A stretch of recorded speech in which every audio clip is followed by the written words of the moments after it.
بتستفزني انا شخصيا، لكن ما اعرفش ليه بيعملوها الحقيقه. فكره انك تكلم الخواجات والصحافه الاجنبيه فقط دون ان تتحدث مع الصحافه المصريه. النهارده نسب الى الرئاسه ايضا تصريحات وبيانات صدرت باللغه الانجليزيه موجهه الى الصحافه العالميه، بتقول فيها يعني ما يشبه الدفاع عن موقف وزاره الداخليه في احداث الخصوص وفي احداث الكاتدرائيه.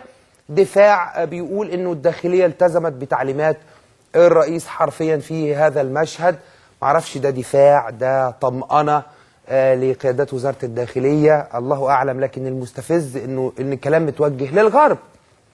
طب لما احنا بنخاف من الغرب كده بلاش بنخاف، حط بنخاف بين قوسين وشيلها على جنب.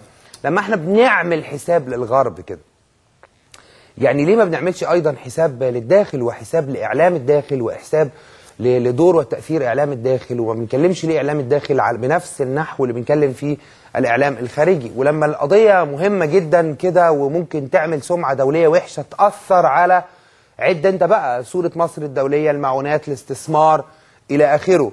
طيب ليه ما بنحلش كل الأمور حزمة واحدة؟ يعني ليه احنا واقفين برضو عند مستوى ردود الأفعال مش عند مستوى الأفعال؟ ليه ما عندناش مبادرات؟ ليه طول الوقت في خانة اليك؟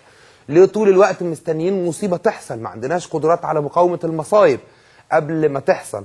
لكن يعني على أي حال احنا متطلعين ان الامور يعني ما تتوقفش فيها جهود مصالحة، وما تتوقفش فيها اي جهود تؤدي الى تحسين الوضع الداخلي. لانه اخطر حاجة ان احنا ننجرف في هذا الوقت من السيولة ورخاوة الوضع السياسي الداخلي ان احنا ننتقل الى ملف الفتنة الطائفية. لكن لما تيجي بقى على مجلس الشورى لا يسر عدو ولا حبيب. يعني ما فيش اي حاجة في مجلس الشورى ابدا